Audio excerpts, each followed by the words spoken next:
A lonely veteran named Caleb Voss opened his cabin door during a snowstorm and found a wounded German shepherd wearing a dead woman's red scarf. The scarf belonged to Anna Reed, a rescue volunteer the whole town believed had been lost forever in the mountains. But Naira, the frightened dog, did not fear the storm as much as she feared Mason Vale, the rescue chief everyone trusted as a hero. When Caleb followed the clues, he discovered that old rescue reports, missing travelers, and winter tragedies had all been hiding a darker truth. Beneath an abandoned rescue station, Caleb found Anna still alive, weak but unbroken, with evidence hidden inside the red scarf. The truth exposed Mason's crimes, forced the town to face its shame, and gave Caleb, Anna, and Naira a chance to begin healing. Where are you watching from today? Please like, share, and subscribe to the channel to help us reach 5,000 subscribers. Winter had a way of making Ravel's End smaller than it was. Snow pressed against the roofs, filled the ditches, swallowed the logging roads, and turned every familiar distance into a question. Caleb Voss had lived nearly 3 years beyond the last plowed road, in a cedar cabin set back among black spruce and pine, 2 miles from town if the weather was kind, farther if it was not. He had chosen the place because silence there did not ask him to explain himself. In town, silence became concern. Concern became questions. Questions became people leaning too close, lowering their voices, saying his name as if it were something fragile. Out here, silence was just weather. He was 51, tall and broad-shouldered, with a long weathered face, a nose that had been broken once and never perfectly reset, and gray-blue eyes that had learned to check doorways before faces. His dark hair, threaded with silver, was cut short but not in the old military way anymore. It had grown into something rougher, less obedient, like the rest of him. A trimmed beard shadowed his jaw, more silver at the chin than he liked to notice. In another life, people had called him steady. In this one, he preferred useful. Useful men split wood before dark. Useful men checked the generator oil before a storm. Useful men did not sit too long with ghosts. That afternoon, the weather radio had promised the worst of the front after midnight. By 7, the storm was already shouldering against the cabin walls. Snow came sideways through the trees, hard and dry, scratching at the windows like thrown salt. The roof beams ticked, the stovepipe groaned.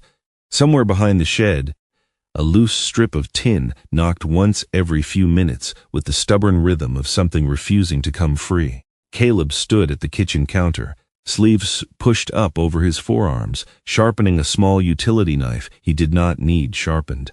On the chair near the stove lay his slate-blue waxed parka, damp at the hem from the last trip to the woodpile.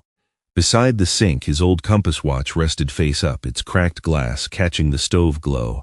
He had made soup from a can, eaten half, and left the rest untouched. He had checked the front latch twice, the back latch once, then gone back and checked both again, because habit had never cared whether it was welcome. Outside, the woods had disappeared into a white roar. No one sensible would be on the mountain road tonight. No one with a choice. The first sound was so slight he almost let the storm take it. A scrape. Caleb paused with the knife stone in his hand. The tin strip knocked again behind the shed. Wind pressed snow against the glass. He waited, head angled, body still in a way that did not feel like fear so much as memory. The scrape came again, lower this time, followed by a dull bump against the porch boards. Not a branch, not tin. He set the stone down. His right hand moved toward the drawer where he kept the flashlight, then stopped. Slow, he reminded himself. Speed was for men who had already run out of options. He took the flashlight, crossed the kitchen, and stood beside the door with his palm flat against the wood. Cold seeped through it. For a moment there was only the storm. Then came a sound so thin it might have been swallowed by any kinder night, claws dragging weakly across wood. Caleb turned the deadbolt and opened the door 6 inches.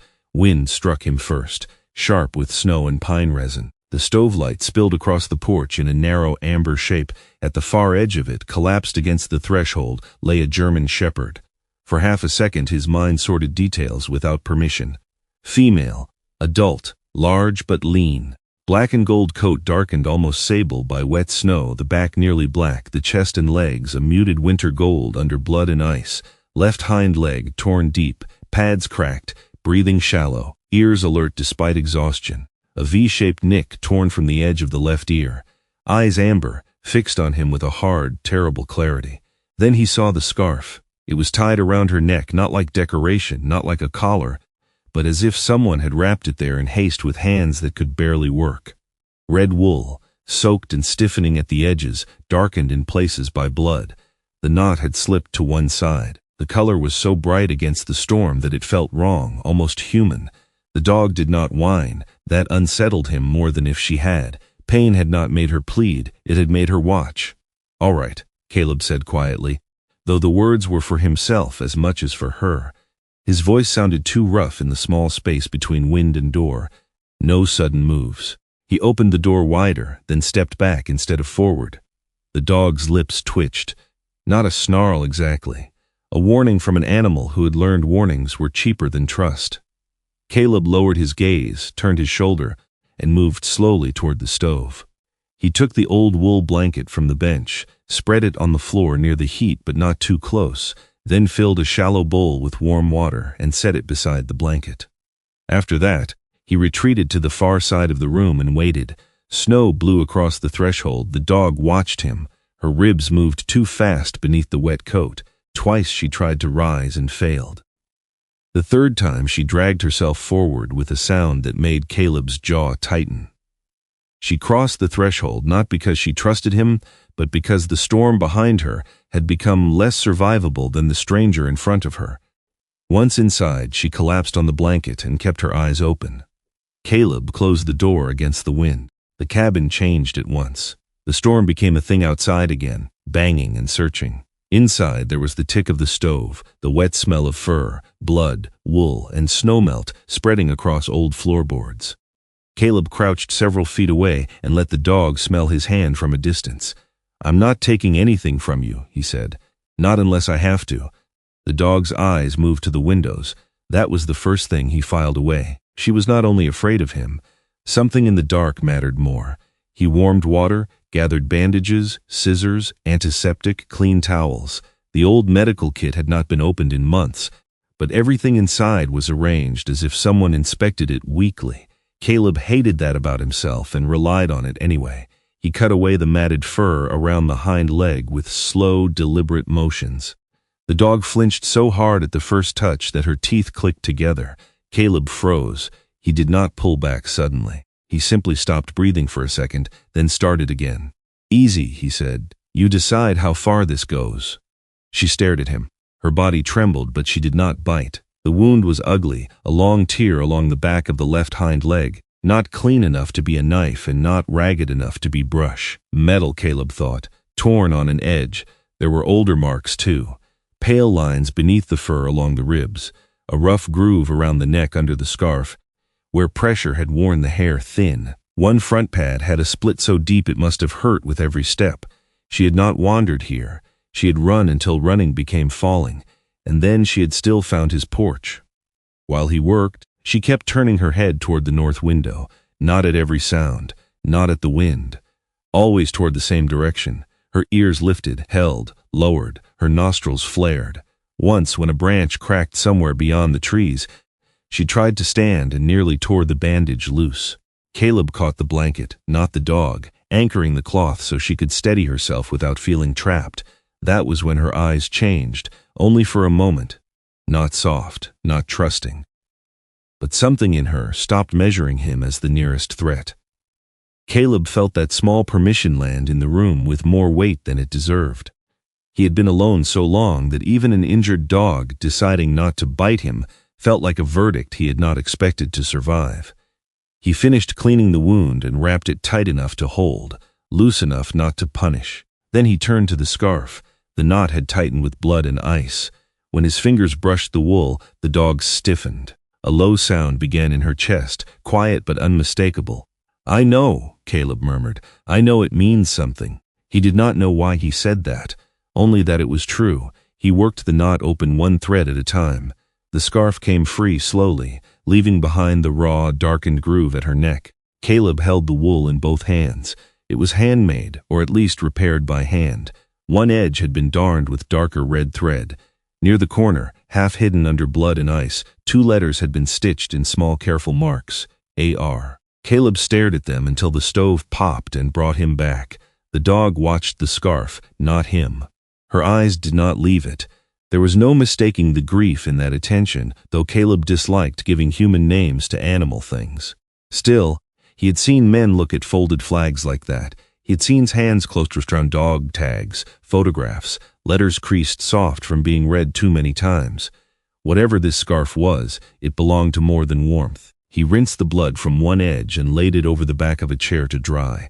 The red looked wrong in his cabin. Too alive. "You need a name," he said after a while. The dog blinked once. He almost laughed at himself. Names were for things you planned to keep, and Caleb had made a life out of not keeping anything that could look back at him. But calling her dog felt like another kind of abandonment. He looked toward the window where the storm had erased the trees, then back at the black and gold shape by the stove.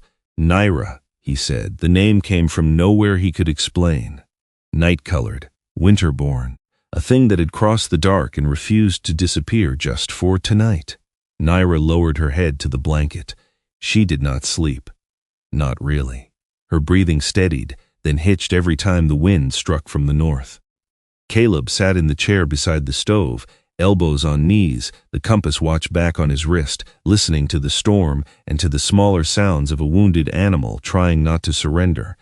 He told himself he was staying awake to monitor fever. That was practical. That was useful. But sometime past midnight, when Naira jerked upright and stared toward the window with such silent terror that every hair along Caleb's arms lifted, he understood the lie.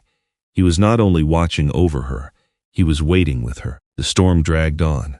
Hours passed in pieces. Caleb changed the towel beneath her, added wood to the stove, checked the bandage. Once she accepted 3 careful laps of warm water. Once, she let her eyes close for nearly a minute before some sound beyond the cabin pulled her back.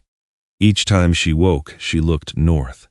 Near dawn, Caleb rose to get more antiseptic from the wall cabinet above the old bulletin board.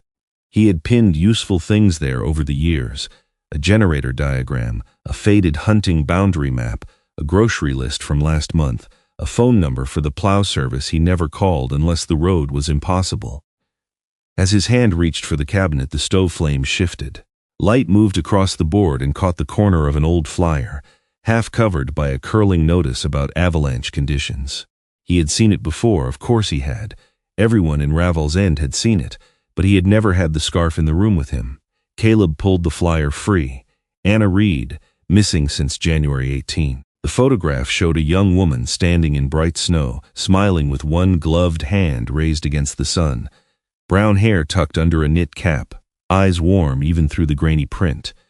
Around her neck was a red wool scarf, the same red, the same repaired edge, the same small stitched letters Caleb had just uncovered with his own hands.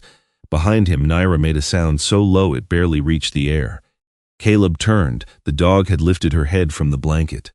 Her amber eyes were fixed on the flyer, and for the first time since he had opened the door, the fear in them had shifted into something worse than fear.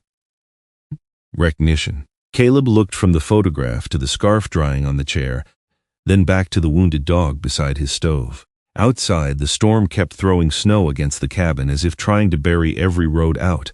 For years he had built a life around not being needed. He had mistaken distance for peace, routine for healing, silence for safety. Now a dying storm, a bleeding dog, and a dead woman's scarf had crossed his threshold, and Caleb Voss understood, with a heaviness that settled deep behind his ribs, that Naira had not come to his door simply to be saved. She had come carrying the first piece of a truth someone had tried to leave buried in the snow. Morning did not clear the storm so much as loosen its grip.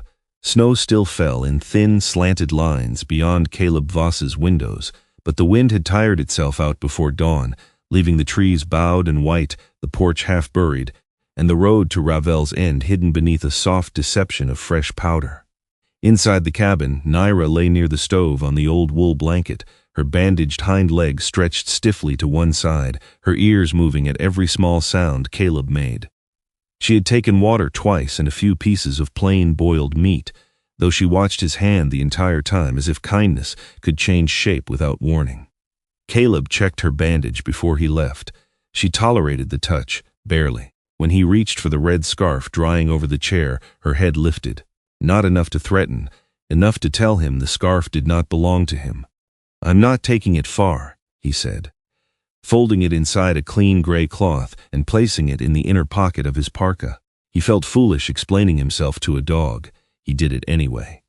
Naira's amber eyes stayed on him until he closed the door. The drive into town took twice as long as it should have.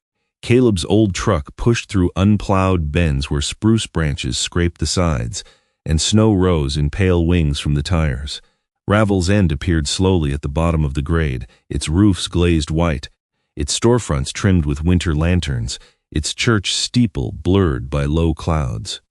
From a distance it looked almost gentle, a town people might paint on a holiday card and mail to relatives who had never been cold enough to respect snow. Up close, it felt watchful.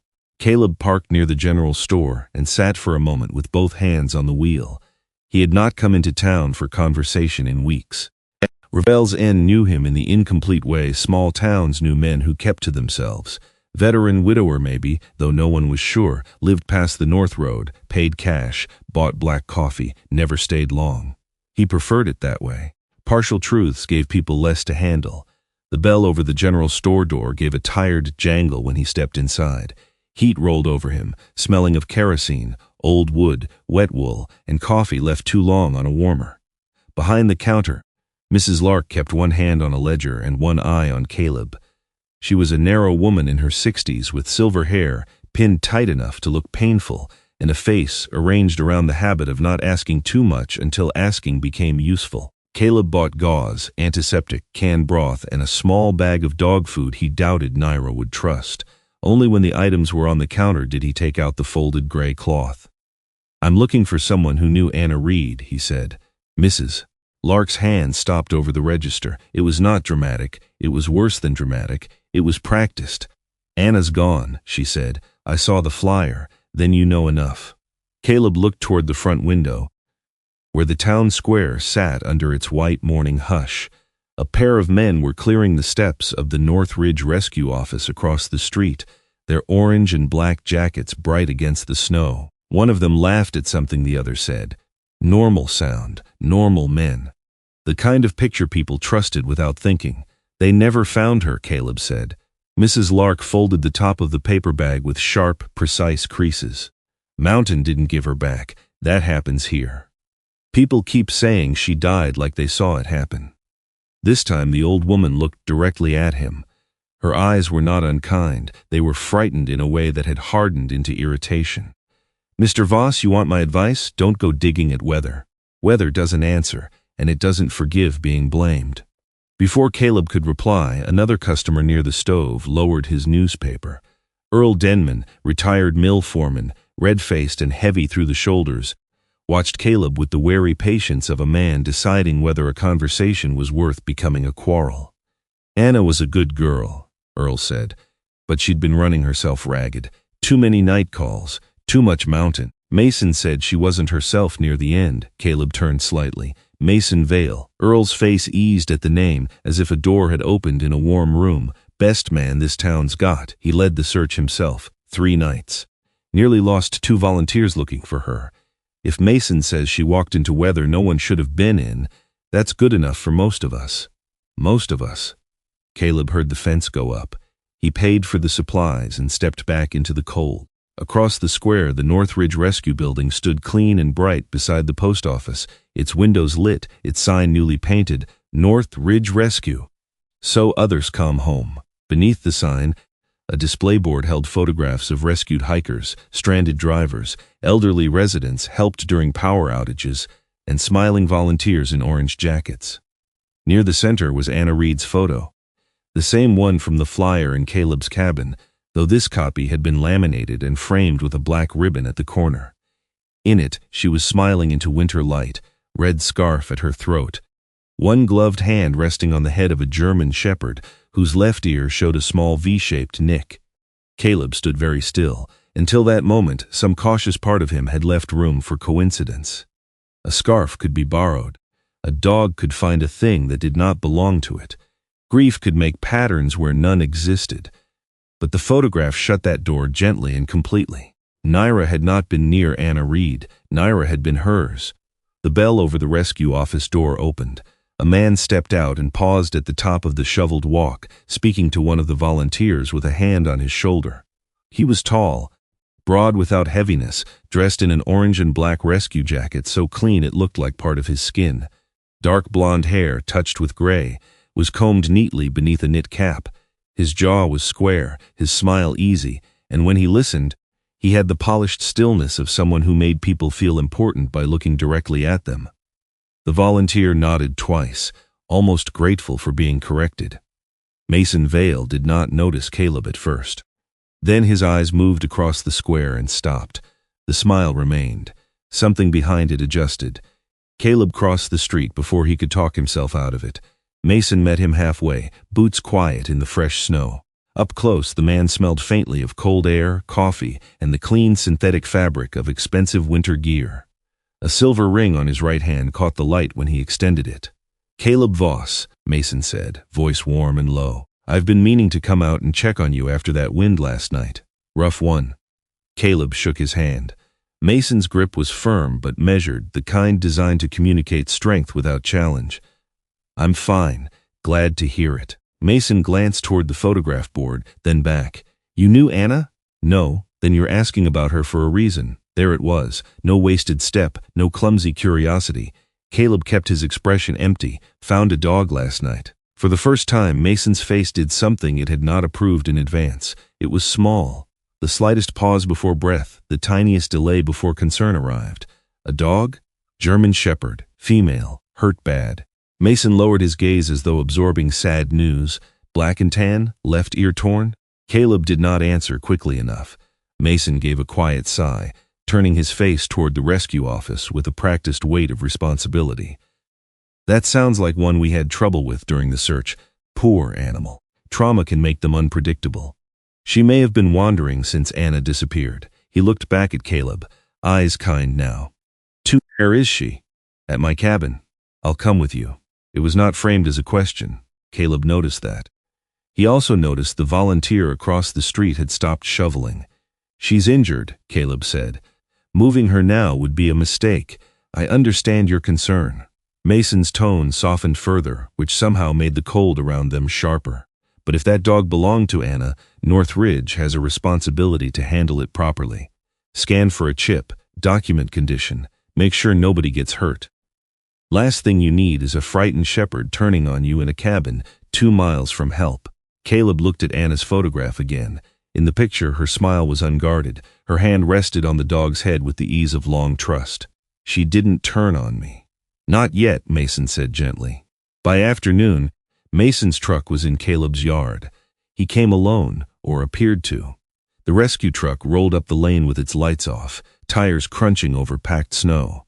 Caleb watched from the window as Mason stepped out in the same orange and black jacket, carrying a clipboard and a medical kit. The sight of that jacket changed the cabin before the man reached the porch. Naira lifted her head from the blanket. Her body went rigid. A sound started deep in her chest, so low the stove seemed to vibrate with it. Caleb opened the door before Mason could knock. "Appreciate you letting me take a look," Mason said. "I didn't." Mason smiled as if Caleb had made a dry joke. "Mind if I come in out of the cold?" Caleb could have refused. Should have, maybe. But refusal, too early and too sharp, would give Mason the shape of the story. Difficult veteran, paranoid, uncooperative. Caleb stepped aside just far enough. Mason crossed the threshold. Naira exploded upward. Pain should have kept her down. Fever should have made her slow. Instead, she threw herself backward, claws scraping the floor, teeth bared, bandaged leg trembling under her weight. She did not bark wildly. She did not lunge without aim. She retreated to the corner between stove and wall, placing the room between herself and Mason, her eyes locked on his face with such naked recognition that Caleb felt the air leave his lungs. Mason stopped, only for a heartbeat. Then concern smoothed over him like snow-covering tracks. "Easy, girl," he murmured, lowering his shoulders, turning slightly side-on, using all the right gestures, too many of them, too well. Poor thing. That's fear memory. She's probably associated uniforms with the search. Caleb watched him watch her.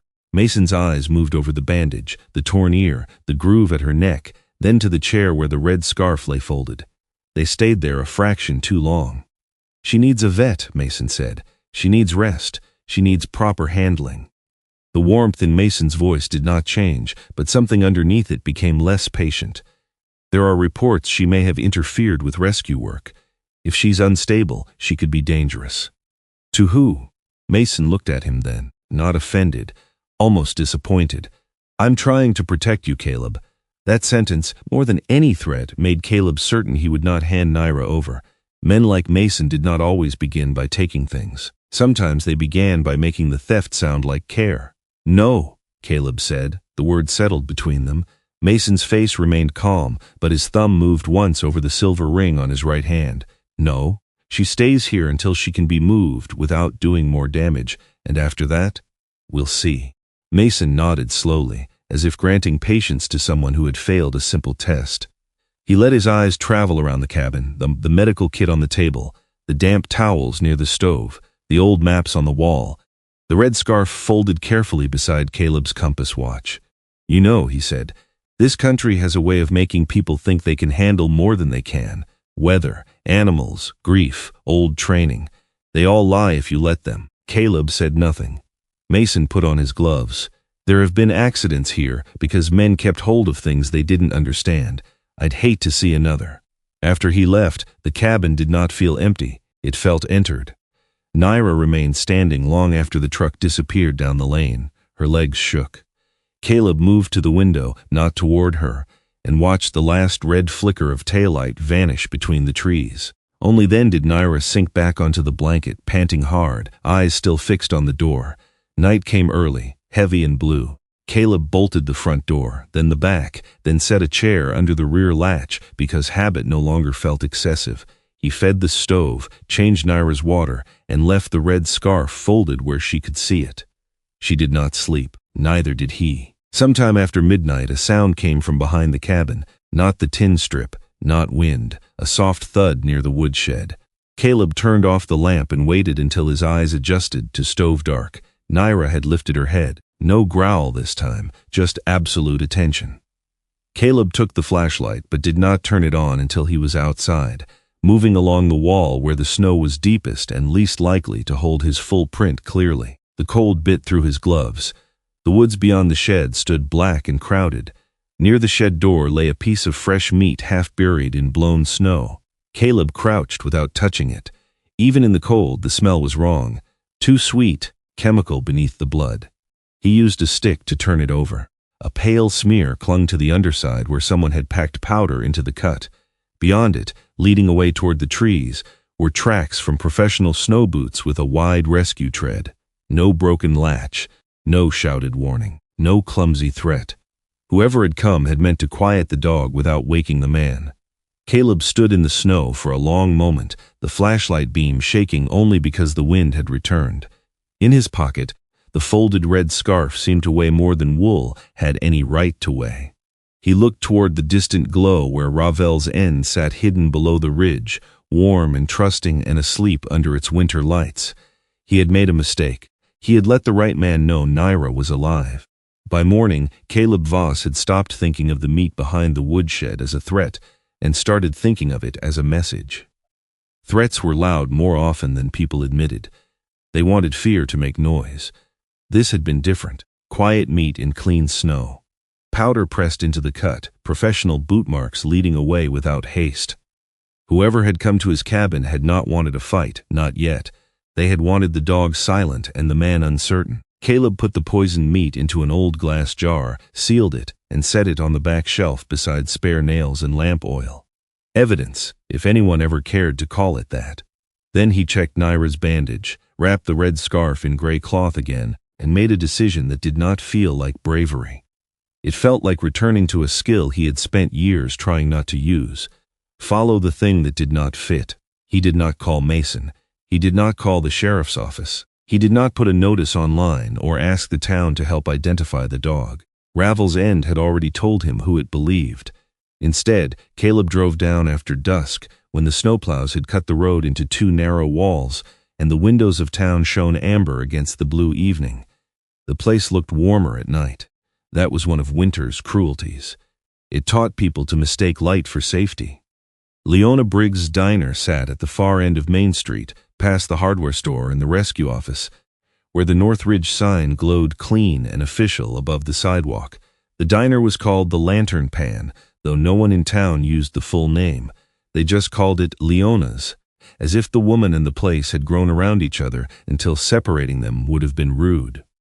A bell rattled above the door when Caleb stepped inside. Heat rolled out, carrying the smell of coffee, frying onions, old grease, and wet coats drying on chairbacks. 3 men at the counter turned to look, then looked away with the careful speed of people who had already heard something. Leona stood behind the counter, pouring coffee into a chipped white mug. She was in her late 50s, sturdy and compact, with dark hair gone silver at the temples and tied in a low knot that had survived steam, long shifts, and whatever foolishness the town brought her. Her apron was dark denim, her plaid shirt rolled at the sleeves, her hands rough from work. A ring of keys hung from her belt and tapped her hip when she moved. She had the face of a woman who listened more than she approved. "You're late for breakfast and early for trouble," she said without looking surprised. "I'm looking for someone who will answer a question before deciding what I mean by it." That earned him a glance. Coffee first, questions after. That's the last civilized rule left around here. He sat at the far end of the counter. Leona filled a mug and set it in front of him. She did not ask why his eyes went once toward the window, why he chose the stool with a view of the front door, or why his right hand stayed close to the pocket holding the scarf. A woman like Leona did not need a war story to understand men who sat where they could leave fast. Caleb unfolded the gray cloth and laid the red scarf on the counter. The change in her was small, but it cut through the room. Her hand stopped above the coffee pot. The keys at her hip gave one last soft clink and went still. For a long moment, Leona looked not at Caleb, not at the door, not at the men who had fallen quiet behind him, but at the frayed corner of wool where the letters AR had been stitched by careful hands. "Where did you get that?" she asked. "A dog brought it to my door." Leona's mouth tightened. "Black and gold shepherd." "Left ear torn?" "Yes. Naira," she said, and the name came out like a thing she had not permitted herself to say in weeks. Caleb felt the room rearrange around that name. "You knew her." "I knew Anna. That means I knew the dog. Those two were never far apart unless work made them." Leona touched the edge of the scarf with one finger, then withdrew as if the wool were warm enough to burn. Anna wore that on night calls, said red was the only color honest enough for snow. If a person went down in white weather, she wanted to be found before she froze into the scenery. One of the men at the counter muttered something about Anna being gone, but Leona turned her head just enough to silence him. She did not raise her voice. She did not have to. "People say she broke down," Caleb said. "Walked into the storm. People say a lot when the alternative costs them sleep." Leona took the coffee pot back to the warmer, set it down, and came closer. Her expression had gone hard in the way grief sometimes did when it had been forced to behave in public too long. Anna Reed did not quit. She was tired, yes, angry near the end, too thin from too many late calls and too much coffee. But she knew those roads better than most men who brag about knowing them. She could read cloud color, wind shift, packed snow, tire drag. She was not a woman who wandered into a blizzard because she felt sad. Caleb said nothing. Silence in that moment was the only decent answer. Leona leaned on the counter. 3 nights before she vanished, she sat right where you are, kept looking out that window at the rescue office like she expected it to get up and confess. I asked if Mason had her running too many shifts. She said the shifts were not the problem. The paper was. What paper? Reports, call times, routes. She said some of the logs had been cleaned up too nicely. A call would come in at 9:10 and show up as 9:47. A team would be marked unable to reach a stranded driver. But Anna swore she had seen the sled tracks come back from that road before midnight. She talked fast, like if she slowed down, she'd scare herself. Leona swallowed once, angry at the need. Then she said, if people use a blizzard to cover what they do, the whole town will thank the person hurting them. I told her to bring proof before she accused a hero. I thought I was being sensible. Her eyes lifted to Caleb's. There was no plea in them, only the blunt misery of someone who had replayed a conversation until every word had grown teeth. I wish to God I'd been less sensible. That stayed with Caleb longer than he wanted it to. He had known men who died because no one listened to the nervous one, the quiet one, the one who noticed the wire where a road should have been clean. Most disasters did not begin with thunder. They began with a person being told not to make trouble. He folded the scarf again before the men at the counter could study it too closely. "I need a vet." Leona's eyes narrowed. "Ellen Cross, end of Birch Street. If she tells you something, believe it. She's rude because she spent 40 years learning that animals lie less than owners." Dr. Ellen Cross's clinic occupied a converted White House with a sagging porch, a green sign, and a walkway shoveled with more care than the street in front of it. Caleb brought Naira through the side entrance after closing because Leona had called ahead without asking permission. Naira hated the transfer from truck to clinic. Her body went low when Caleb opened the back door, and for one bad second he thought she might bolt despite the leg. But she stayed when he held out the folded scarf and let her smell it. Not bait, not command, a reminder. Ellen Cross opened the exam room door herself. She was tall and narrow, 64 or close to it, with white hair clipped at the back of her neck, pale eyes behind thin glasses, and a face made severe by attention rather than meanness. Her sweater was moss green beneath an old ivory veterinary coat. Around her neck hung a black stethoscope with worn tubing. She looked at Caleb once, at Naira twice, and did not waste a word on greeting. "Table if she allows it. Floor if she doesn't." "Floor," Caleb said. "Good, you have some sense." Naira stood trembling on the rubber mat, while Ellen crouched with the patience of someone who had learned not to insult fear by rushing it. She did not reach for the head first. She let Naira smell the back of her hand, then began where the dog could see her. The exam lasted nearly half an hour. Ellen checked the bandage Caleb had done, cleaned the wound more thoroughly, clipped fur around old scars, tested the paw pads, studied the raw groove beneath the neck where the scarf had hidden injury. The room filled with small practical sounds: scissors, gauze, Naira's controlled breathing, Caleb shifting his weight only when his knees began to ache. Finally, Ellen sat back on her heels. This dog wasn't lost. Caleb had expected that. Hearing it still changed the air. Ellen pointed, not touching now, just indicating. Hind leg tier came from metal. A sharp edge with force behind it. Could be a crate door. Could be a sheet metal threshold. Not branches. Not rock. Paw pads are split from hard cold flooring as much as snow. Concrete, steel, something like that. Neck shows pressure from restraint. Not a collar worn too long. Something tightened. Her mouth thinned.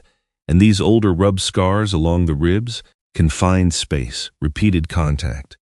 She was held somewhere small enough to make her body learn the walls. Naira turned her head toward Caleb at the sound of his breath changing. It was the first time she had checked on him. Ellen noticed. Of course she noticed. She trusts you more than she wants to.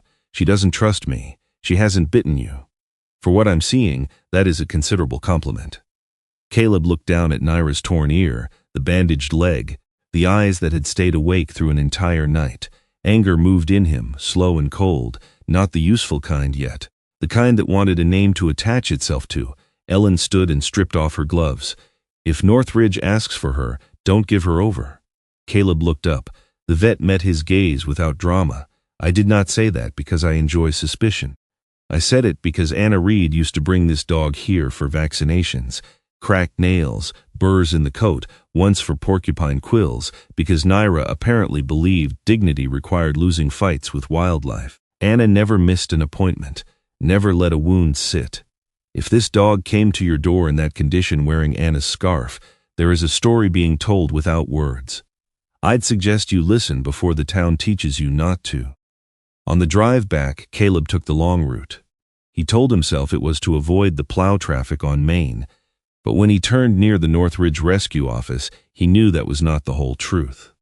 The building was lit again, trucks lined neat beside it, orange jackets moving behind frosted glass. Naira stiffened in the back seat but did not panic. Her ears flattened, her breathing sharpened. Caleb drove past slowly enough to let the image settle. Current headquarters, official vehicles, bright sign, all the reassuring pieces of a public good. Then they reached the old turnoff. The road to Northridge Station broke away from the main grade and climbed into pines so dense the snow beneath it looked blue. A rusted gate stood open just enough for a snowmobile, though a sign nailed crooked to a post read, "Closed, unsafe in structure. No public access." Beyond it, the track disappeared between trees. Caleb had passed that road before without thinking about it. Everyone in Ravel's End knew the old station had been abandoned years ago when funding moved operations closer to town. Too remote, people said, too expensive to maintain, useless in bad weather. Naira came apart quietly, not barking, not thrashing. Worse. She lowered herself flat against the truck bed, claws scraping the rubber mat, body folding inward as if she could make herself small enough to escape being seen. Her eyes locked on the turnoff.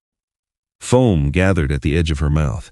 She tried to push herself under the rear seat, wounded leg shaking so hard the bandage tapped against the floor. Caleb pulled over. The truck idled at the roadside. Snow clicked against the windshield.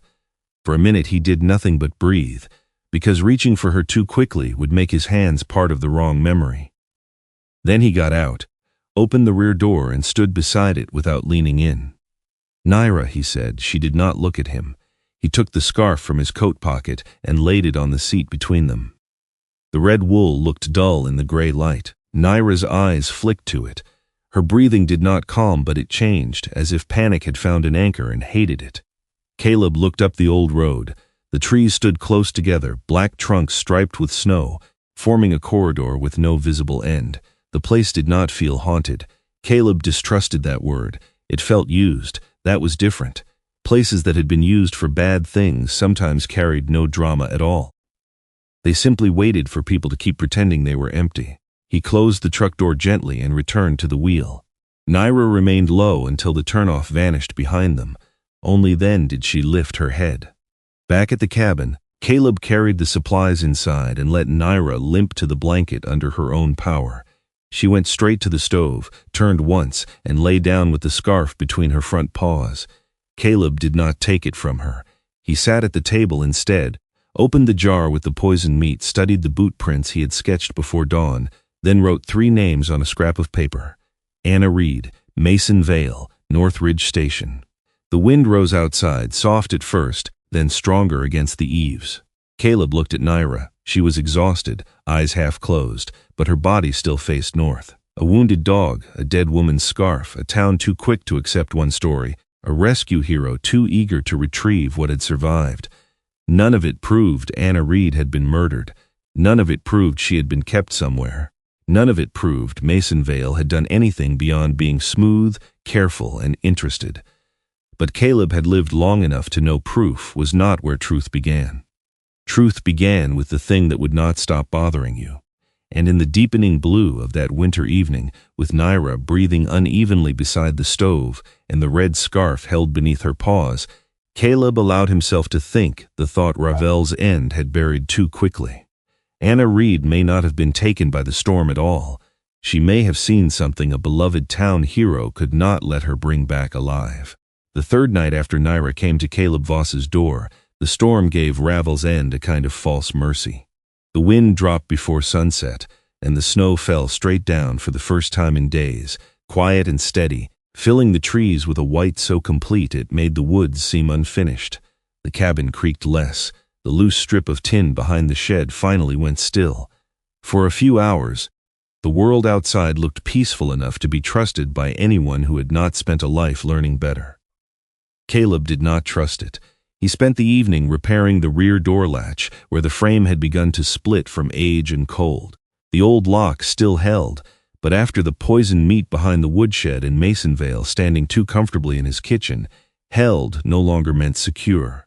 He worked at the table with a screwdriver, a length of wire, 2 spare screws, and a strip of leather cut from an old belt. Practical repairs steadied him. They gave his hands something honest to do while his mind kept circling the same 3 points. Anna Reed, Mason Vale, Northridge Station. Naira lay near the stove with the red scarf between her front paws. Ellen's fresh bandage was cleaner than Caleb's first attempt, wrapped close to the torn hind leg, the white gauze already marked with the faintest shadow of seeped blood. Naira had eaten more that morning, slept hard through the afternoon, and allowed Caleb to touch her shoulder without flinching once. It should have felt like progress. Instead, she had been too quiet since they passed the old turnoff, as if a part of her had remained on that road and was waiting for night. Caleb tightened a screw, tested the latch, and heard the floorboards shift behind him. Naira was standing, not stretching, not asking to go outside. Her body was angled toward the front door, ears pricked, weight forward despite the injured leg. She took one step, stopped, turned her head toward Caleb, then looked back at the door. When he did not move, she went to it and scratched once. "Not now," Caleb said. Naira looked at him again. There was nothing frantic in her face. That made it harder to dismiss. Panic had a messy shape. This had purpose. She scratched again, then limped to the north-facing window and stared through the frost-dark glass toward the mountain road. Her breath clouded the pain.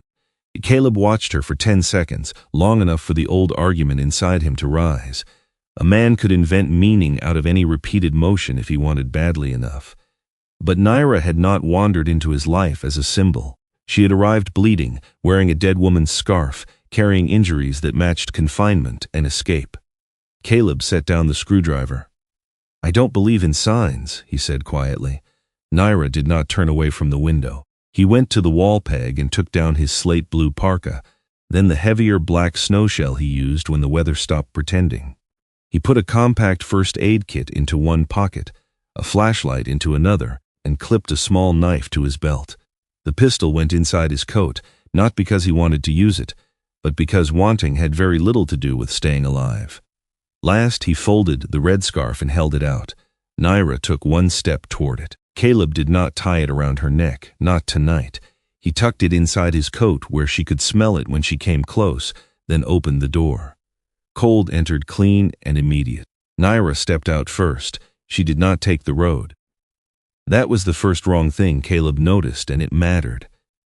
The visible route to Northridge Station climbed from the old turnoff, wide enough for a snowmobile and direct enough for men who had no reason to hide. Naira ignored any line a person would choose. She limped across the yard, past the woodshed, through a narrow gap between spruce trunks where branches clawed at Caleb's sleeves, then down a shallow dip toward the frozen creek behind the cabin. Snow swallowed the sound of their movement. Caleb followed, keeping enough distance not to crowd her and close enough to catch her if the leg failed.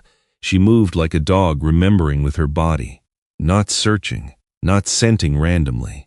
At times she paused and listened. At others, she avoided open patches where moonlight made the snow too bright. Twice, she skirted clearings that would have saved time.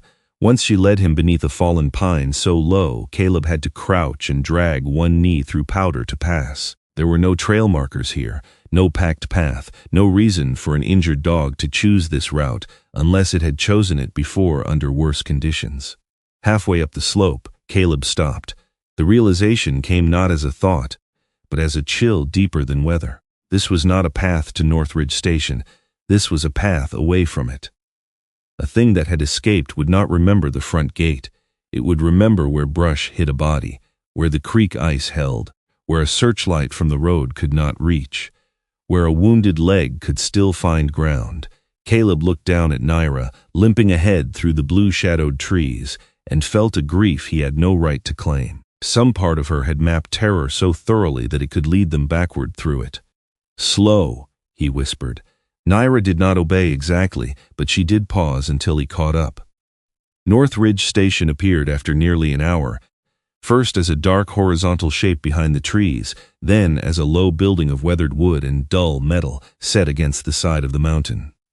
Snow had piled along the roofline and buried half the steps. The old sign hung crooked above the main entrance, its letters crusted with ice, Northridge Station.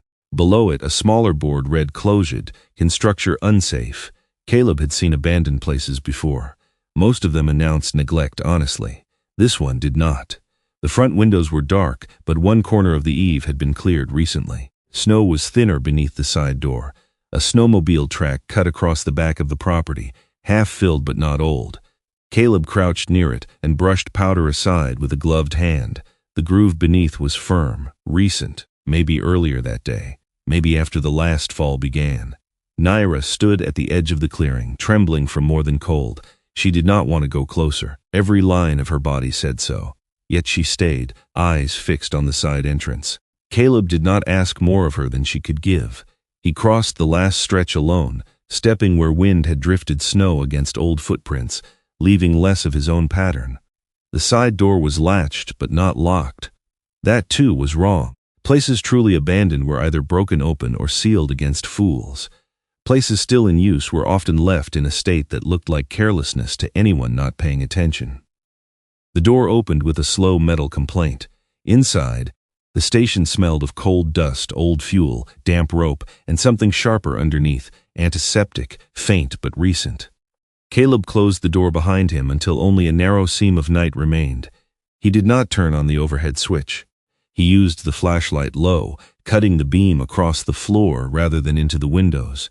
The old station was arranged around a central room with benches along one wall, empty hooks for gear, a radio desk stripped of equipment, and a map board still showing faded rescue zones. On the surface, it looked forgotten.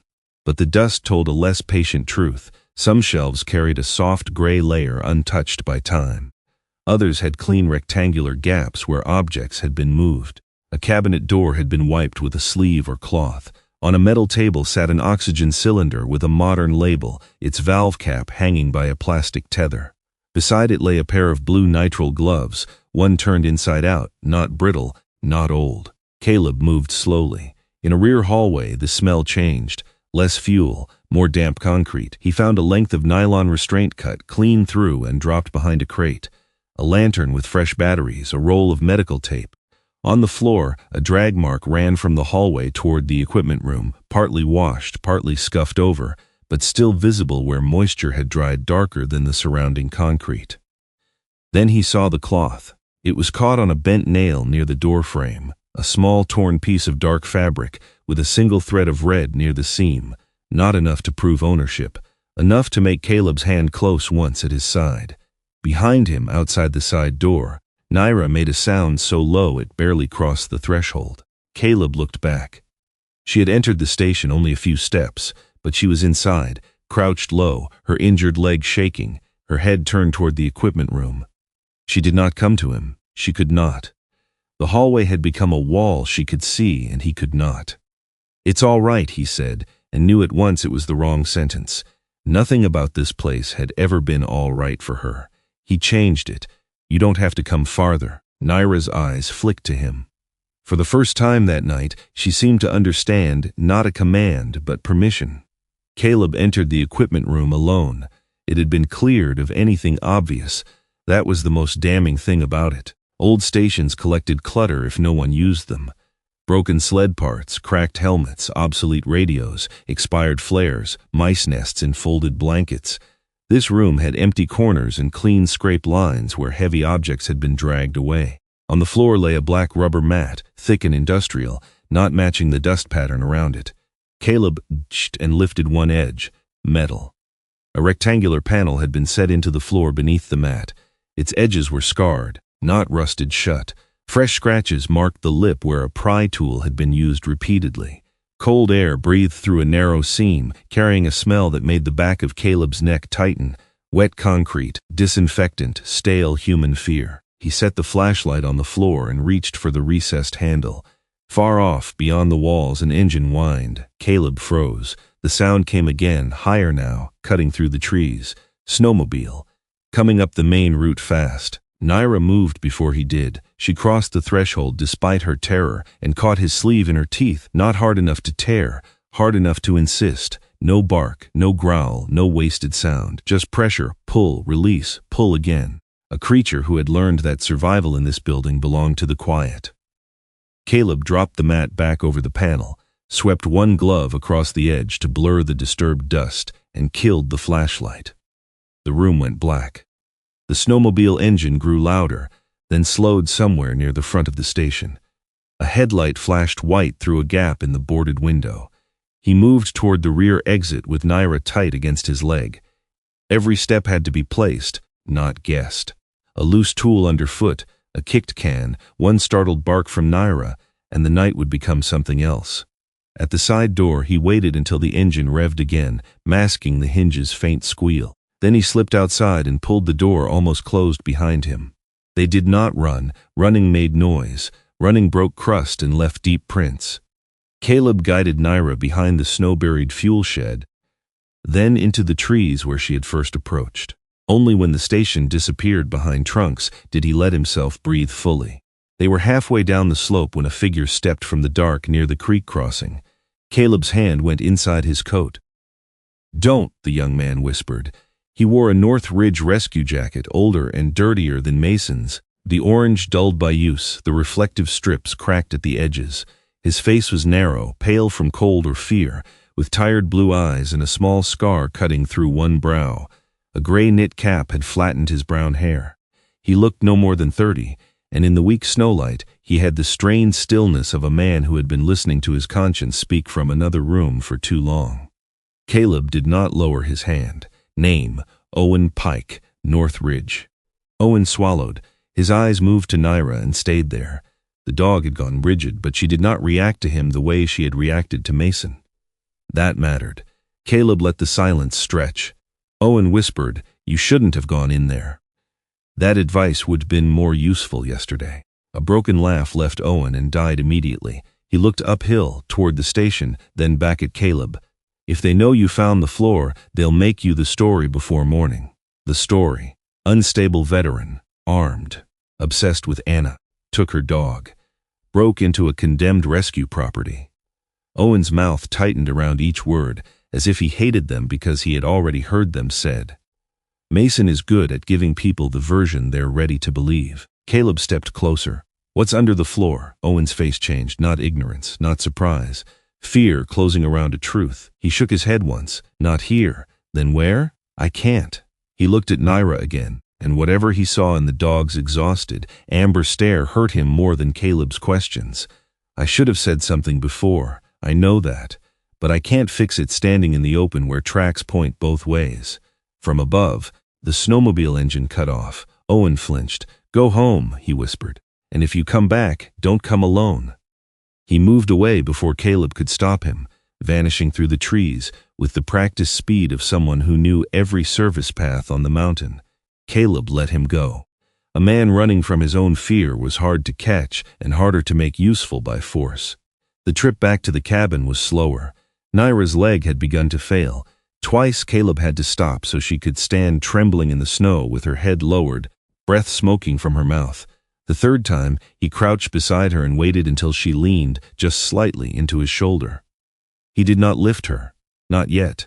Pride mattered in wounded things. When the cabin finally came into view, its one window glowing dull gold through the trees, Caleb felt relief rise and then stop short. The back door latch was not how he had left it. No damage, no broken frame, no open door swinging in the wind. Just the leather strip he had tied earlier, shifted half an inch, the wire loop turned inward instead of out. A careless man would never have seen it.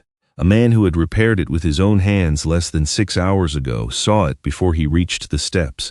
Caleb motioned Naira behind him and circled the cabin once. No one inside. Nothing missing. The scarf was where he had left it before they went out? No, he had carried it. The room smelled the same. Stove heat, dog, old cedar, antiseptic. But on the rear threshold, near the doorframe, a muddy melt mark cut across the wood. Snow boot. Professional tread. Someone had stepped close enough to test the latch and leave without taking anything. That was the message. Not theft. Access. Caleb locked the door and set the chair beneath the handle. Naira limped to the stove and collapsed onto the blanket with a sound that was almost a sigh. He knelt, checked her bandage, and found fresh blood at the edge, where the night had asked too much of her. She watched him through half-closed eyes, too tired now to hide the pain. "You knew the quiet way out," he said. Naira's ears moved faintly. Caleb looked toward the north window. Somewhere beyond the trees, Northridge Station sat in the snow with its metal floor and its recent tracks in its room beneath the room. Owen Pike's warning echoed with the engine's whine and Mason's smooth voice and the shifted latch at Caleb's back door. Mason no longer only wanted Naira gone. He wanted to know how much Caleb had seen, and if Caleb kept walking toward that answer, he understood with cold certainty that the town would not be told he was helping a wounded dog. It would be told he had become dangerous. Caleb Voss did not go back to Northridge Station the next morning. That was the first discipline he forced on himself. Every old instinct in him wanted to return before the tracks filled, before the snowmobile marks were erased by weather, before whoever used that building had time to clear the metal panel and whatever waited beneath it. But the instinct to move fast had killed men before. Sometimes danger wanted urgency from you. Sometimes the trap was not the door you opened, but the proof you failed to gather before opening it. So Caleb stayed away from the mountain and began with paper. Ravel's End kept its old newspapers in the back room of the public library, a squat brick building beside the church with frosted windows and a furnace that knocked loudly whenever it remembered to work. The librarian, Miriam Fail, was a small woman with careful gray curls, red reading glasses on a chain, and the guarded politeness of someone who had spent 30 years protecting silence from careless people. She did not ask why Caleb wanted winter rescue articles from the past 3 years. She only looked at him over her glasses, then at the orange Northridge donation jar on the counter, and said, "The copier jams if you rush it." That was all. In Ravel's End, that counted as cooperation. Caleb sat at a wooden table beneath a flickering light and read until the words began arranging themselves into a pattern no one article admitted. Snowmobiler rescued after 12 hours near Elk Pass. Couple missing for 2 days found by Northridge volunteers. Out-of-state photographer presumed lost near Gray Needle after sudden whiteout. Delivery driver's truck recovered empty on County 12. Tourist's family thanks Mason Vale and Northridge Rescue for heroic search efforts. Beneath almost every story was the same photograph in some variation. Mason in his orange and black jacket, face solemn, one hand on a grieving shoulder, the Northridge emblem visible on his chest. He never looked pleased. That was part of the trick. He looked burdened, and burden invited trust. Caleb began writing names, dates, storm conditions, call times when listed, locations, and outcomes. The victims were not all wealthy, but most were alone. People passing through. Men driving late. Travelers who would not be missed by a dozen neighbors before morning. A widow from Illinois who had come to photograph frozen waterfalls and whose expensive camera equipment was never recovered. A regional sales rep whose rental SUV was found off the shoulder with his watch, laptop, and wallet missing, explained away as the kind of theft that followed accidents. A retired climber from Oregon whose sister had written a letter to the editor thanking Northridge for doing all any human could do. Gratitude sat in those articles like fresh snow over bad ground. By noon, Caleb had copied 11 articles and made a second list of what was missing. No follow-up pieces, no corrected timelines. No questions about why certain searches began later than dispatch logs suggested. He left the library with his collar up and the papers tucked under his coat. On the sidewalk, 2 women outside the bakery stopped speaking as he passed. One looked at the bandage wrap sticking from his coat pocket and then at his face, quick and nervous. Caleb kept walking. Rumors had a weather of their own. He could feel the first flakes of it now. Leona helped him after the lunch rush, when the lantern pan held only a tired trucker asleep over pie and a radio playing soft static near the grill. She spread Caleb's copied articles along the counter and weighed the corners with salt shakers. "You're going to get yourself disliked," she said. "I'm already halfway there." "No," Leona said, pouring coffee she did not ask if he wanted. "Disliked is when they think you're rude. What Mason does is different. He makes people feel virtuous for doubting you." She pointed to 3 articles without needing time. The photographer, the sales rep, a man from Vermont who had come through Ravel's End in a vintage Land Cruiser and vanished after calling about a blown tire near the North Grade. Leona remembered the nights, not because she had a gift, but because bad weather drove people toward coffee and gossip. She remembered Northridge men coming in after midnight, when the official reports later said no one could move through the storm. She remembered wet boots under tables, orange jackets hung by the door, Mason's voice low in the corner booth.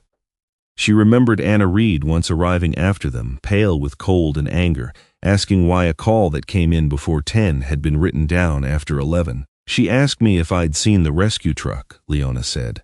"I told her I saw a lot of trucks in winter," she said. "Not this one. This one came back before it was supposed to have gone out. I thought she was tired. God forgive me. I thought she needed sleep." Caleb looked down at the articles. She was building the same list. She was building something bigger. She had names, not just victims, team names, plate numbers, donation transfers. Said if she got it wrong, Mason would bury her with kindness before he ever raised a hand. Leona's jaw tightened. That girl knew him better than we did. Ellen Cross gave him a different kind of evidence. She let Caleb into her clinic after hours and brought out handwritten patient logs from a metal cabinet that smelled faintly of iodine and dust. "I keep records because people forget what they want to forget," she said, setting 3 folders on the exam table. In the past 2 years, she had treated 4 dogs found near winter search routes with similar injuries: split pads from hard frozen surfaces, restraint marks, cuts from metal edges. 2 had belonged to missing travelers. 1 had vanished from a temporary foster after a Northridge volunteer offered to return it to family. Another had been euthanized after attacking a man in an orange jacket, though Ellen had argued fear was not the same as viciousness. Naira lay on a blanket near the clinic wall while Caleb read. She did not sleep. The clinic's smells made her uneasy, but Ellen's steady presence held the room in place. When Caleb reached the last note, Ellen tapped it with 1 long finger. "That dog had the same neck bruising as Naira. I asked Mason about it. He told me animals do strange things when owners die badly. And you believed him?" Ellen removed her glasses and rubbed the bridge of her nose. "I believed I had no proof, and a town full of people who preferred him useful." That sentence followed Caleb back into the cold. It was not just fear protecting Mason. It was usefulness. Mason had shoveled out the elderly during power failures, found lost hunters, brought stranded tourists home, held hands at funerals, delivered propane when trucks could not get through. He had made himself necessary, and necessary men were hard to accuse because accusing them felt like damaging the roof over everyone's head. By the second day, Caleb had a wall of notes in his cabin, names connected to dates, dates to storms, storms to rescue calls, calls to Mason's appearances in the paper. Naira watched from the stove, her head rising whenever Caleb said Anna's name aloud. At first, Caleb thought it was the sound alone. Then, late that afternoon, he unfolded a copy of a photograph Leona had given him. Anna sitting in the diner booth, 1 hand around a mug, Naira's head resting against her knee. The dog pushed herself up, limped across the floor, and pressed her nose to the photograph so gently, Caleb felt something in his chest go quiet. She had not only survived Anna. She was still waiting for a world in which Anna could walk back through the door. That was the moment Caleb stopped treating the investigation as a way to understand what had happened and began treating it as a debt. Not to a town, not to justice, a word people used too easily when someone else paid for it. To a woman who had tried to make paper speak before powerful men taught everyone not to listen. To a dog who had carried fear through a storm because fear was all she had left to carry. Owen Pike sent the message that evening through Leona, not by phone, not by note. Leona simply set a matchbook beside Caleb's coffee when he came in near closing. Inside the cover, written in pencil, were 4 words: Harlow Feed, 9, alone. The Harlow Feed warehouse sat beyond the closed rail spur at the edge of town, its roof sagging, its loading doors chained but never repaired. Caleb arrived at 8:50 and waited in the truck with the engine off, watching snow drift through the beam of a distant security light. He left Naira at the cabin with the stove high and the rear latch reinforced. Leaving her felt wrong. Bringing her would have been worse. This meeting smelled too much like fear. Owen appeared at 9 exactly, slipping through a gap in the fence with his hood low.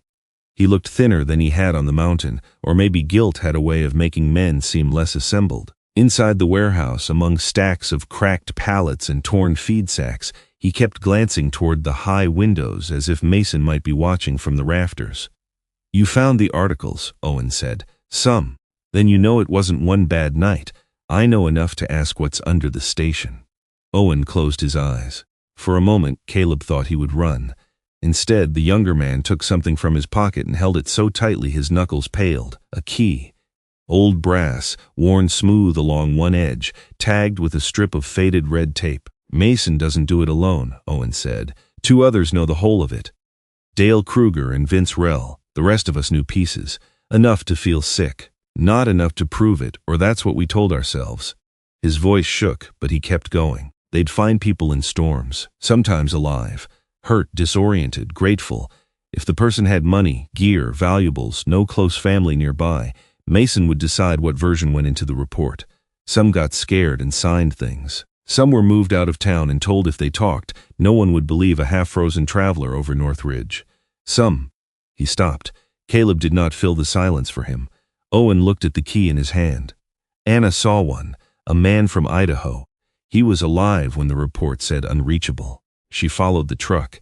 After that, she started copying everything: call times, sled numbers, plate numbers, names, donation accounts. She said she was going to the county. I told her to wait until she had someone inside with her. His face twisted. She thought I meant me. I let her think that. What did Mason have on you? Owen's breath came rough. A rescue 2 winters ago. I made a bad call. Left a marker wrong in whiteout. Nobody died, but someone could have. Mason fixed the report. Then he owned me. The warehouse seemed colder after that. Outside, a truck passed on the road without slowing. Owen flinched anyway. Anna disappeared the night before she was supposed to drive to the county seat, he said. Mason told us she'd been unstable. Said grief over the calls got to her. Said she took Naira and walked into weather. But Naira came back without her once. He swallowed. Mason brought the dog to the old station. I heard her through the wall. Caleb stepped closer. Anna. I don't know. Owen's eyes were wet now, though whether from cold or shame hardly mattered. I heard someone. A woman. Once. Maybe twice. Then Mason moved things around. Stopped letting me near the equipment room. He pushed the key into Caleb's palm as if he could no longer bear its weight. This opens the inner lock under the floor. If Anna is alive, she's not on the mountain. She's under the station. Caleb looked at the key. It was small, almost ordinary. The kind of thing a man could lose in a drawer or carry for years until it became heavier than metal. Why now? He asked. Owen looked toward the door. Because Naira came back. Because I saw her at your side and realized even the dog had more courage than I did. The words did not ask for comfort, and Caleb did not offer any. Mercy given too quickly could become another way to avoid truth. By the time Caleb returned to town, the rumors had grown teeth. At the gas station, a man he had bought chains from the previous winter watched him pay and said, too casually, "Heard you been bothering folks about Anna." At the post office, a notice board held a fresh flyer about aggressive dogs in winter. No names, but enough implication to make 3 people glance at him and look away. Someone had told Mrs. Lark that Caleb kept weapons laid out by his windows. Someone else said Naira had attacked a volunteer during the original search. By morning, if Mason worked fast, Caleb would not be a man asking questions. He would be a story people could dismiss before he opened his mouth. Back at the cabin, Naira met him at the door, limping, anxious, alive. Caleb locked up, set Owen's key on the table beside Anna's red scarf, and spread the copied articles around them. Outside, snow began to fall harder, softening every track, every road, every visible route between one truth and another. He understood Mason's method now. The man did not need to kill Caleb in the dark. Not first. He only needed to make Ravel's End grateful enough, frightened enough, and embarrassed enough to stop listening. A town that had thanked a man for saving it would resist learning he had been selling pieces of it back to the storm. Caleb picked up the key. Naira watched him, ears forward, eyes reflecting the stove light. Mason was turning him into the kind of man no one would believe, which meant Caleb had very little time left to become the kind of man who could prove it anyway. The whiteout came down over Ravel's End before noon and turned the world into a locked room. By mid-afternoon, the county road had vanished beneath blown snow, the pass was closed, power flickered across town in uneven pulses, and the weather radio spoke in broken warnings that made every sentence sound unfinished. Caleb Voss stood at his cabin table with Owen Pike's old brass key in one hand and Anna Reed's red scarf in the other, understanding with a certainty that did not feel dramatic at all. Mason Vale would move tonight. If Northridge Station still held anything that could speak, Mason would use the storm to silence it. If Anna Reed was alive beneath that floor, the storm might be the last cover under which anyone could reach her. Caleb did not take Naira with him when he left. That decision hurt more than he expected. She stood beside the door on 3 good legs, ears forward, body angled toward the north, as if the mountain had already called her by name. Caleb crouched and held her gaze for a moment, one hand resting near the torn V of her left ear. "Not this time," he said. "You've done enough." Naira did not accept that. He saw it in the stillness of her face. But Ellen Cross arrived in her old green parka with a medical bag and a look that dared him to argue. "I'll keep her locked in the back room," Ellen said, not gently. "You come back with something better than a heroic corpse." Caleb left Naira at the clinic because he could not ask a wounded animal to walk back into the place that had broken her. Then he drove into the storm alone. The road to the old station was nearly gone. Caleb left the truck below the last bend and climbed the rest on foot, leaning into snow that erased his tracks almost as quickly as he made them. The station appeared only when he was close enough to touch it, a dark, low shape behind curtains of white, the old sign groaning faintly above the side entrance. No lights showed from the windows. That did not comfort him. Men who came to erase things rarely lit the room for witnesses. He entered through the same side door as before, using the wind's roar to cover the old hinge. Inside, the cold had teeth. His flashlight beam stayed low, catching the oxygen cylinder, the stripped shelves, the dragged shadows on concrete. Nothing looked changed, and that made him move faster. In the equipment room, he pulled back the rubber mat, set Owen's key into the recessed lock beneath the metal floor panel, and turned it. For a second, nothing happened. Then the mechanism gave a dull, reluctant click. The panel opened upward with a breath of air so foul and cold, Caleb's throat tightened. A ladder descended into darkness. Not a basement exactly, more like an old service void widened into a holding space. He clipped the flashlight to his coat and climbed down. The room below was low enough that he had to bend. Concrete walls sweated with frost. A bucket sat in one corner, a folded cot in another. There were blankets, a half-empty water jug, medical tape, a plastic lantern with weak batteries, and the smell of someone kept alive without being cared for. On the cot lay a woman who should have been dead according to Ravel's End. Anna Reed turned her head toward the light. She was thinner than the photograph, her face hollowed by fever and cold, brown hair cut jagged near her jaw as if someone had hacked at it with no patience. Her lips were cracked, one cheek bruised yellow at the edge, but her eyes were awake, not strong, not healed, awake. Caleb lowered the flashlight at once so it would not blind her. "Anna," he said. Her name sounded impossible in that room. Her fingers moved against the blanket, trying to reach for something that was not there. "Nira?" The question came out in a rasp. It was not "Where am I?" or "Who are you?" It was the only thing her heart had room to ask first. A sound came above them. Caleb looked up, hand going to the pistol. At the top of the ladder, through the square opening, a black and gold shape appeared against the flashlight spill. Naira. Her coat was crusted with snow, her bandage torn loose, breath steaming from her open mouth. Somehow she had broken Ellen's backroom latch, crossed town, followed Caleb's route through a whiteout, and returned to the one place every part of her body feared. For one suspended second, Caleb wanted to be angry. Then Naira came down the ladder awkwardly, half falling the last step, and shoved past him toward the cot. Anna made a sound that was not a word. Naira pressed her head into Anna's hands, shaking so hard the cot frame rattled. Anna bent over her, weak arms gathering the dog's neck, face buried in wet fur. The room beneath Northridge Station held no warmth, no mercy, no dignity, yet in that moment it contained something Mason had failed to kill.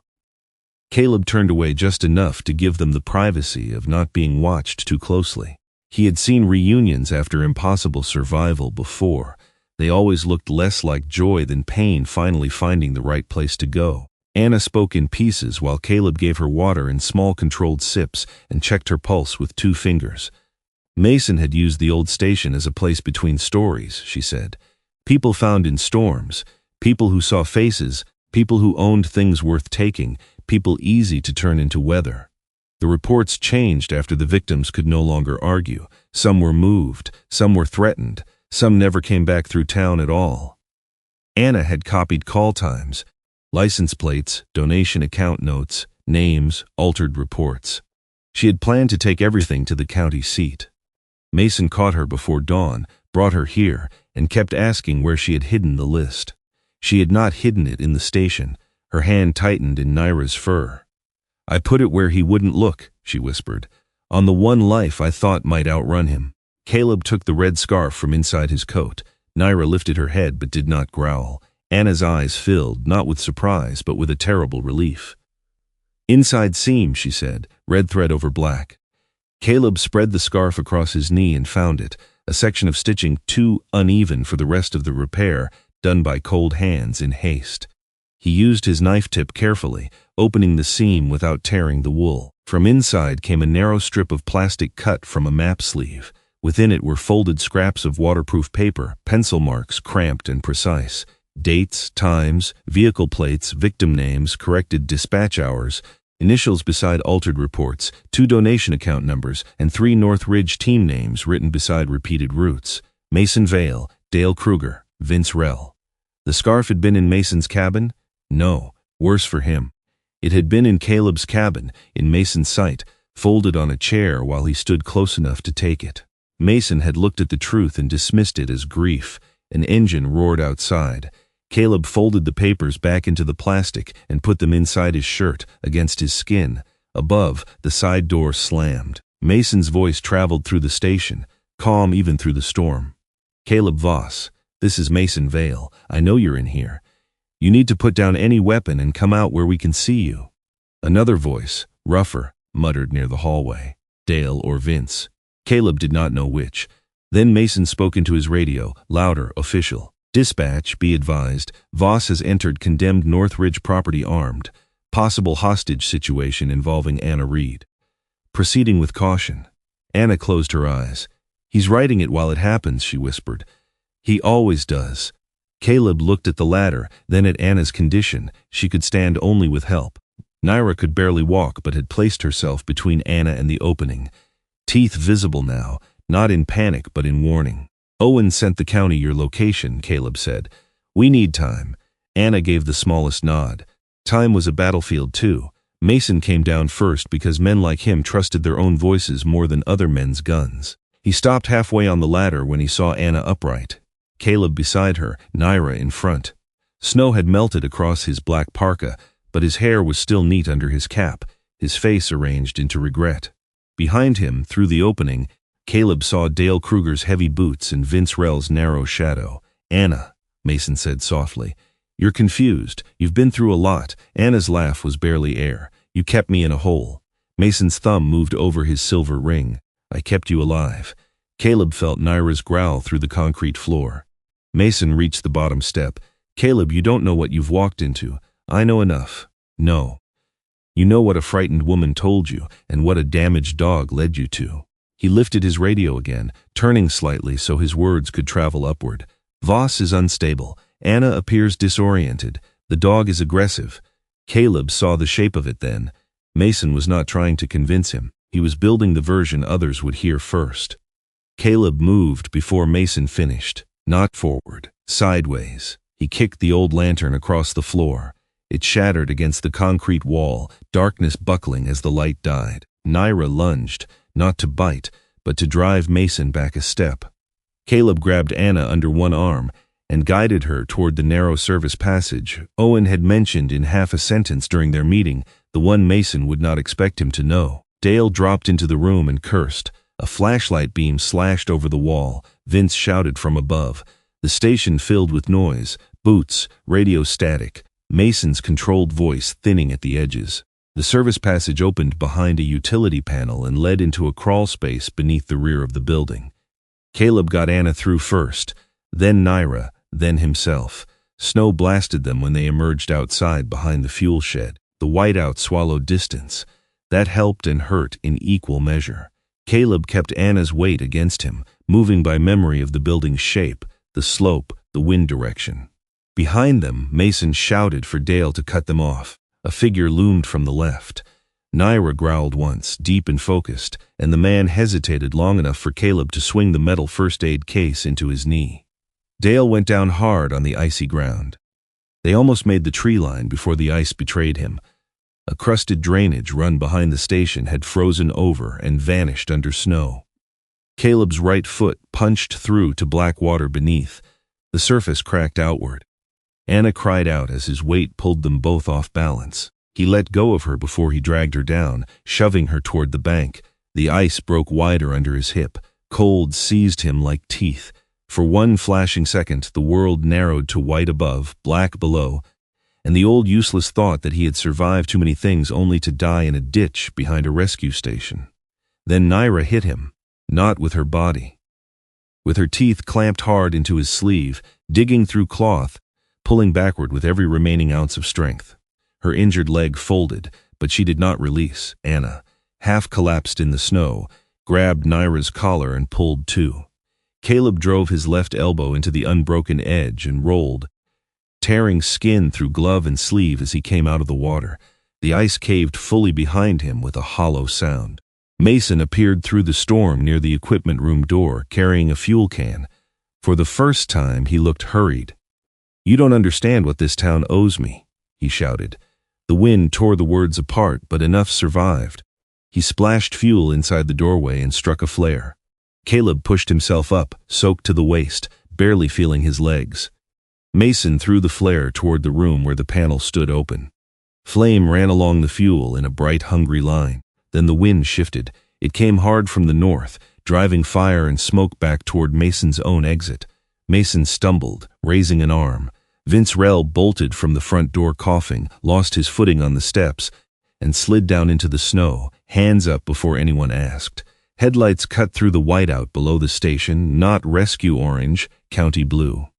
Sheriff Nolan Briggs arrived with 2 deputies and Owen Pike, stumbling behind them in a borrowed coat, face white with fear and resolve. Briggs was a broad, middle-aged man with a dark mustache, silvered at the edges, and eyes that did not waste motion. He took in Anna alive, Caleb soaked and bleeding, Naira standing over both of them, Vince on his knees, Dale groaning near the shed, Mason framed by smoke with a radio still in his hand. "Drop it," Briggs said. "Mason tried one last time. Of course he did. Sheriff, Voss attacked my team. Anna is not reliable. She's been held under extreme." Anna raised her head. Her voice was thin, but it carried. "My scarf." Caleb pulled the plastic packet from inside his shirt and held it up. Owen lifted his phone with shaking hands, and "I sent the recording," he said. Everything he said on the radio, everything before. Mason looked at the scarf then, really looked, at the open seam, at the papers, at Anna's eyes, at Naira, the dog he had failed to silence. Something in his face finally broke, not into guilt, but into the stunned anger of a man who had discovered the story no longer belonged to him. For the first time since Caleb had met him, Mason Vale had nothing ready to say. Ravel's End did not wake to victory after the whiteout. It woke to engines, floodlights, yellow tape, and the kind of silence that comes when people realize the story they trusted has been standing on rotten boards. Northridge Station, which most of the town had learned to think of as an abandoned relic on the mountain, became the center of everything.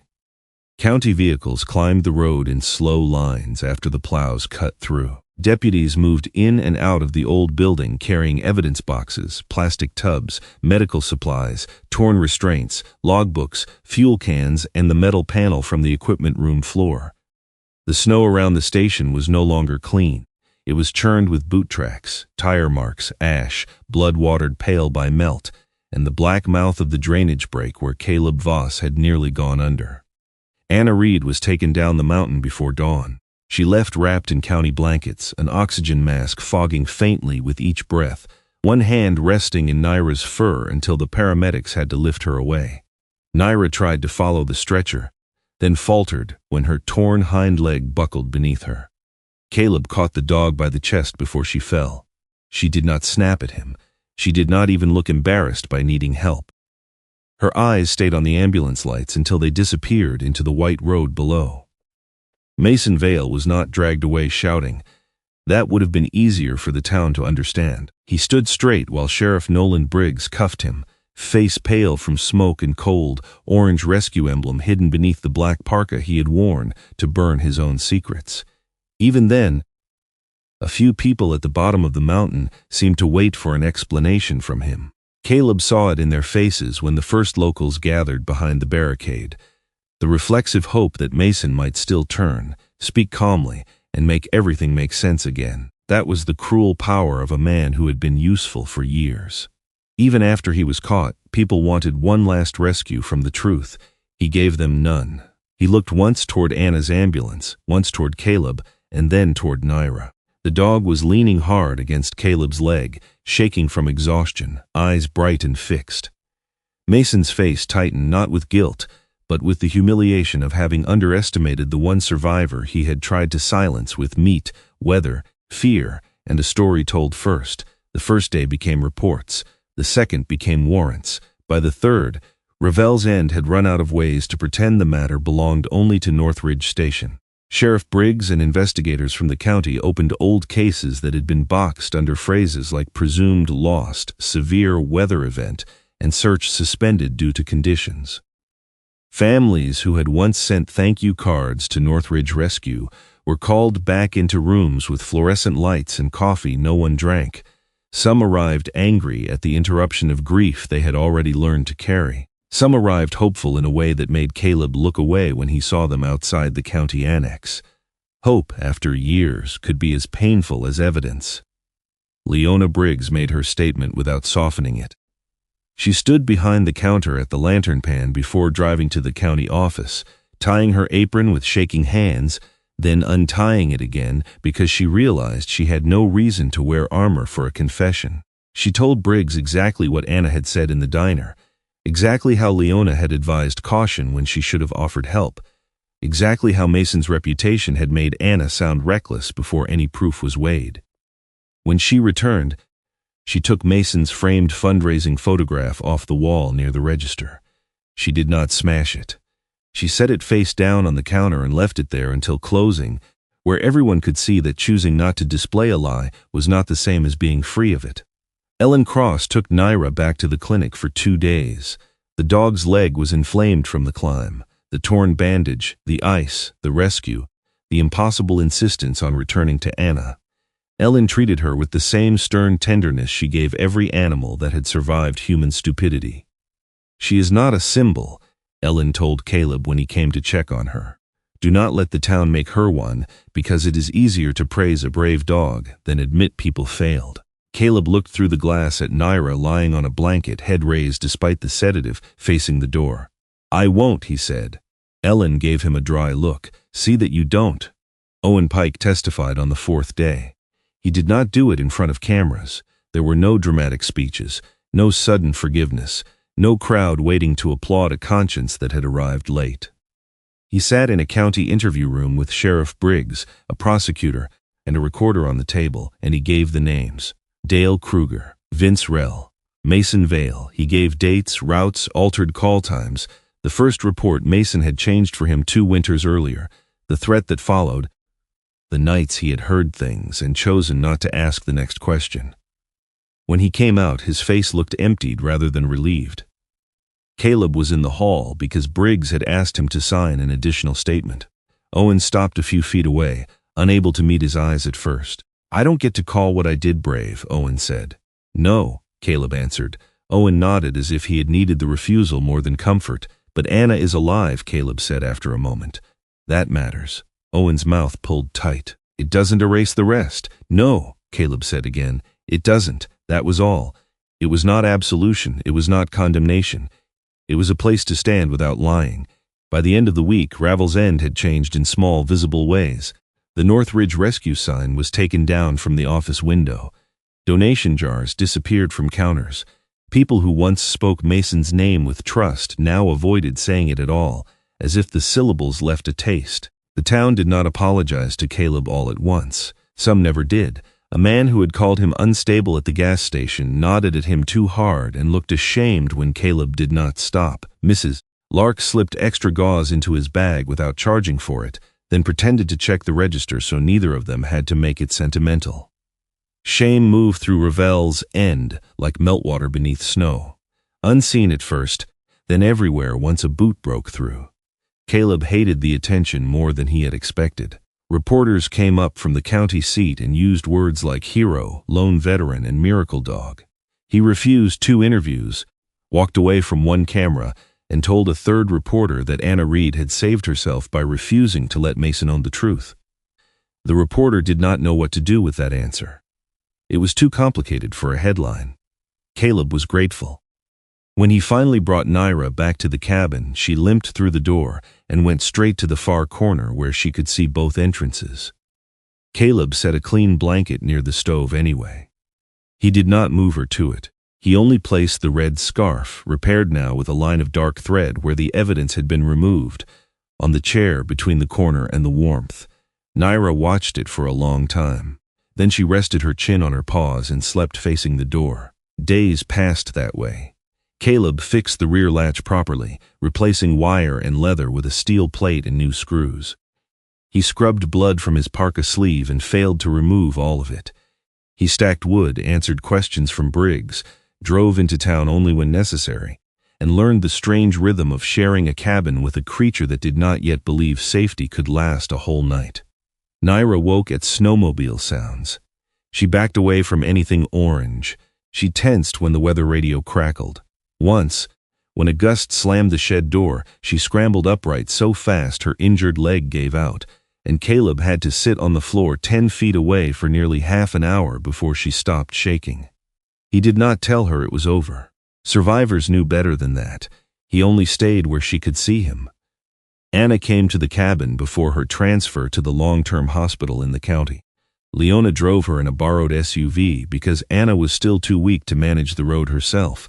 Caleb saw them from the window, Leona stepping out first, severe in a plum-colored winter coat, then Anna moving slowly with a cane and a hospital blanket around her shoulders beneath an oversized pale parka. She looked smaller than the photograph on the missing flyer. Her hair had been cut short unevenly to remove what had matted during captivity. Her face was thin, bruising faded to yellow along one cheek, but her eyes were the same eyes from the picture once the door opened and she saw Naira. The dog stood so quickly Caleb reached out, then stopped himself. Naira crossed the room in 3 limping strides and pressed her head against Anna's knees. Not frantic this time, not desperate, deep. Anna lowered herself carefully, one hand braced on the chair, the other finding the torn edge of Naira's ear. For a while she said nothing. She only breathed with the dog, forehead bent to black and gold fur, the two of them holding a grief that belonged to no one else in the room. "You brought it home," Anna whispered at last. Her voice was still rough from cold and disuse. "You brought the truth home." Naira closed her eyes. Anna looked up at Caleb then. "I thought if she made it out, someone would see the scarf and know it mattered. I didn't know it would be you." "Neither did I." That almost made Anna smile. She chose well. Caleb did not answer because he did not know how to accept praise from a woman who had survived a hole in the ground and still had room to speak gently to him. Anna's gaze moved to the repaired scarf on the chair. "I should take her," she said quietly, and the pain in the sentence came from how badly she wanted to mean it. "Part of me wants to put her in the car and never let her out of my sight again." Naira's ears moved at Anna's voice, but she did not lift her head. "I can keep her until you're stronger," Caleb said.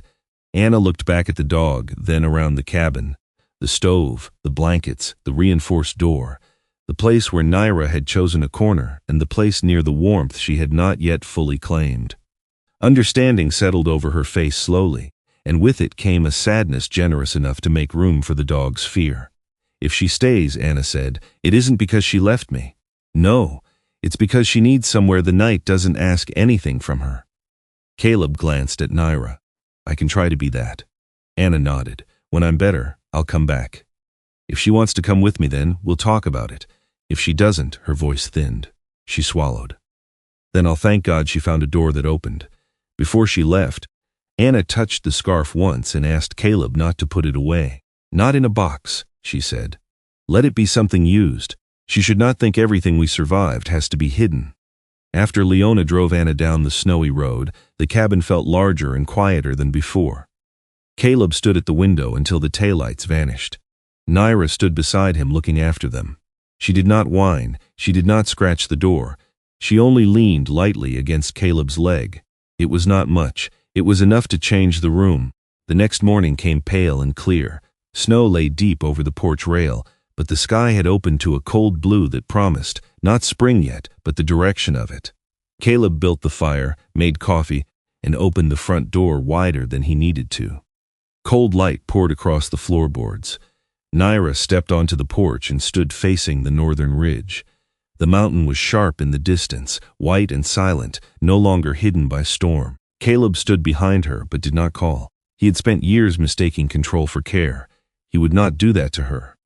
Naira listened to the morning. Her torn ear twitched. Her scarred hind leg trembled once, then steadied. After a while, she turned from the ridge, crossed the threshold on her own, and walked past the corner where she had slept every night since coming back. She went to the blanket Caleb had placed near the stove days before, circled twice, and laid down in the warmth. Caleb closed the door gently. Outside, Ravel's End still had snow to dig through, cases to reopen, apologies to earn, and graves of truth to uncover. Mason Vale was no longer called a hero, but removing a name from a pedestal did not repair what had been done beneath it. Anna Reed was alive, but survival was not the same as being healed. Owen Pike had spoken, but speaking late did not make silence harmless. None of it was clean, none of it was finished, but near the stove, Naira exhaled and did not lift her head when the wind touched the windows.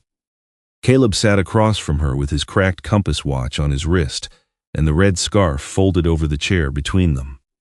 For the first time in years, the cabin did not feel like a place built to keep the world out. It felt like a place that had learned how to let one wounded thing come in and stay. Sometimes rescue did not begin with a shout, a siren, or a prayer anyone knew they were making. Sometimes it began with weak claws against a door in a storm, and a man tired of being needed opening it anyway. Some wounds do not heal the moment the truth is spoken. Sometimes healing begins much smaller, with a door left open, a frightened soul choosing to rest, and someone willing to stay when the night feels heavy. Caleb did not save Naira by being fearless. He saved her by listening, and Naira did not bring the truth home with words, but with loyalty, courage, and a red scarf that refused to be forgotten. Maybe in our own lives, God still works through quiet signs, small mercies, and unexpected companions who lead us back toward what is right. If this story touched your heart, share your thoughts in the comments. Tell us where you are watching from, and consider subscribing for more stories of loyalty, courage, and hope.